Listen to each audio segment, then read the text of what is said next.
بسم اللہ الرحمن الرحیم رب اشرح لی صدری ویسر لی امری واحلل عقدۃ من لسانی یفقہوا قولی رب زدنی علما۔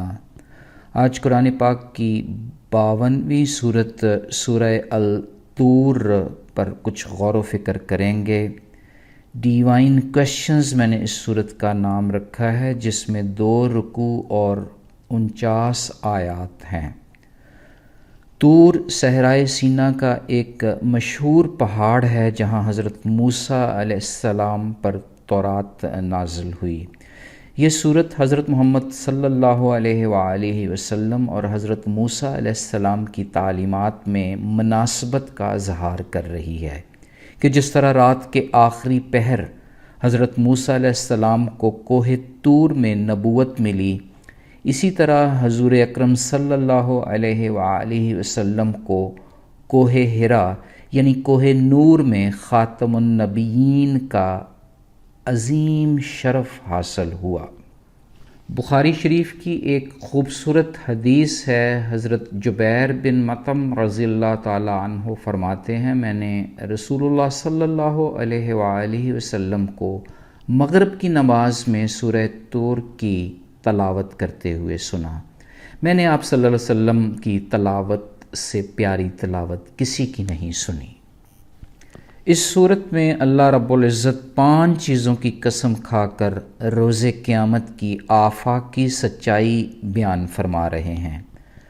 کوہ طور کی قسم، کتاب مستور کی قسم جس میں تمام الہامی کتابیں بالخصوص قرآن حکیم جو عام فہم باتوں سے بھری ہوئی ہے شامل ہے، بیت المعمور یعنی فرشتوں کے کعبہ کی قسم جو خانہ کعبہ کے عین اوپر 7ویں آسمان پر موجود ہے، اونچی چھت یعنی آسمان کی قسم، اور ٹھاٹھیں مارتے ہوئے سمندر کی قسم کھا کر یقین دلایا جا رہا ہے کہ اللہ کو حساب و کتاب کرنے سے کوئی نہیں روک سکے گا۔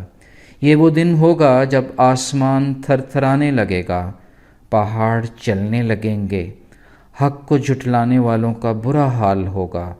روز محشر تمام حقائق سے پردہ چاک کر دیا جائے گا۔ اس دن پرہیزگار جنت کے مزے اڑانے کے لیے اس میں داخل کیے جائیں گے۔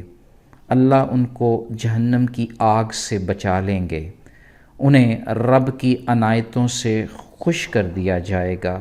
انہیں کہا جائے گا کہ خوشی سے کھاؤ پیو، یہ سب تمہارے نیک اعمال کا انعام ہے۔ ان کے لیے عالی شان قسم کی کرسیاں بچھائی جائیں گی۔ موٹی موٹی آنکھوں والی حورین کے علاوہ انچھوئے موتیوں کی مانند خوبصورت جوان خادمین بھی میسر ہوں گے۔ اہل جنت ایک دوسرے سے باتیں کریں گے کہ خدا نے ہمیں جہنم کی آگ سے بچا لیا، یہ اس کا بہت بڑا احسان ہے۔ اس صورت سے یہ خوشخبری بھی ملتی ہے کہ کوئی بھی نیک رشتہ دار جنت میں اپنے دوسرے رشتہ دار سے ملا دیا جائے گا، خاص طور پر اگر والدین جنت کے کسی بلند مقام پر ہوں گے تو اولاد کو بھی وہی منصب مل جائے گا۔ اسی طرح اگر اولاد میں سے کوئی جنت میں پہلے جاتا ہے تو وہ اپنے والدین کو بھی وہاں بلا پائے گا۔ یہ جنت کی نعمتوں کا سب سے بڑا خاصہ ہے کہ جو بھی وہاں چاہت رکھی جائے گی وہ پوری ہوگی۔ اس صورت میں اللہ پاک کافروں کے سوالوں کا نہایت فصاحت سے جواب عطا فرماتے ہیں۔ ان کا یہ الزام کہ خدا نخواستہ قرآن گھڑ لیا گیا ہے، انہیں کھلا چیلنج پیش کیا جا رہا ہے کہ قرآن کی طرح کی کوئی کتاب پیش کر کے دکھائیں۔ اسی تناظر میں اللہ رب العزت خود سے نہایت خوبصورت سوال اٹھاتے ہیں جن کی فصاحت اور وسعت کا یہ عالم ہے کہ جواب ان سوالوں کے اندر ہی سمویا ہوا ہے اگر ہم غور و فکر کریں۔ مثلا سوال ہے کہ کیا وہ خالق کے بغیر ہی تخلیق ہو گئے، اپنی تخلیق خود ہی کر لی؟ کیا زمین و آسمان انہوں نے بنائے؟ کیا اللہ کے بڑے بڑے خزانے ان کے پاس ہیں؟ ان خزانوں کو کنٹرول کون کرتا ہے؟ کیا کسی کے پاس کوئی سیڑھی ہے کہ جسے لگا کر آسمانوں کے خفیہ راز لے آئے؟ اگر ایسا ہے تو کوئی ثبوت پیش کر دے۔ کوئی ان دیکھی چیز ان کے پاس ہے؟ اگر ایسا ہے تو وہ لکھ کر دکھائیں۔ کیا ان کی کوئی بھدی سازش ہے؟ کیا ان کے پاس رب کے علاوہ کوئی اور ہی خدا ہے؟ ساری شان تو رب کی ہے، اس کا کوئی شریک نہیں۔ کوئی اور ایسا خدا ہے جس کا کوئی شریک نہ ہو؟ آفاقی سچائیوں سے لبریز ان ڈیوائن کویشچنز کے سامنے کل کے مشرک کی طرح آج کا متشکک بھی لاجواب ہے۔ یہ انسانی فطرت ہے کہ جب کسی سچی بات کو دلیل سے رد نہ کر سکے تو وہ مد مقابل کا مذاق اڑاتا ہے۔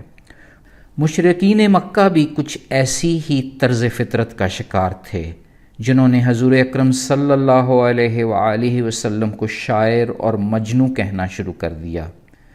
انہیں ملعون کی طرح شیطانی سوچ رکھنے والے آج بھی خاتم النبیین کو مختلف طریقوں سے مذاق کا نشانہ بناتے ہیں، کیونکہ آج 1400 سال بعد بھی وہ حق الہی کے آگے کوئی ٹھوس دلیل نہیں رکھتے۔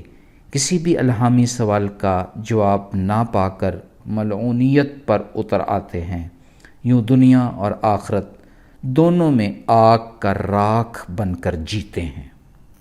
اس صورت میں ایک عظیم سبق بھی ہمارے سامنے آ گیا کہ انسان کی سب سے بڑی نیکی حق کو مان لینا ہے۔ تمام دوسری نیکیاں اسی سے جنم لیتی ہیں۔ ویسے بھی حق کو تسلیم کر لینے سے انسان کی بڑائی ٹوٹتی ہے، بالآخر جنت کے راستے کے لیے آسانیاں پیدا ہوتی ہیں۔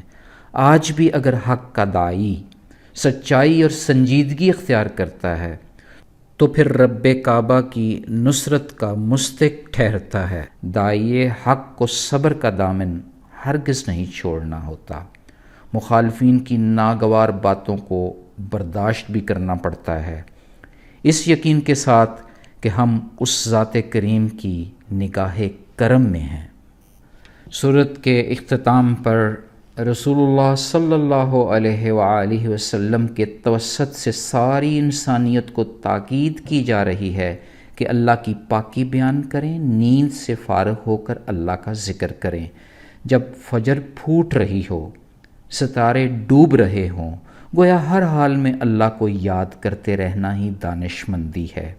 عالم اور جاہل کا فرق بھی یہی ہے کہ عالم عمل کرتا ہے جبکہ جاہل صرف سنی سنائی بات کرتا ہے، شیطانیت اور ملعونیت کے سفر میں رہتا ہے۔ دوسری طرف عالم ڈیوائن کویشچنز میں چھپے جواب کا سراغ لگا لیتا ہے، رب کی عظیم الشان جنت کا حقدار بن جاتا ہے۔ فی امان اللہ، اللہ حافظ۔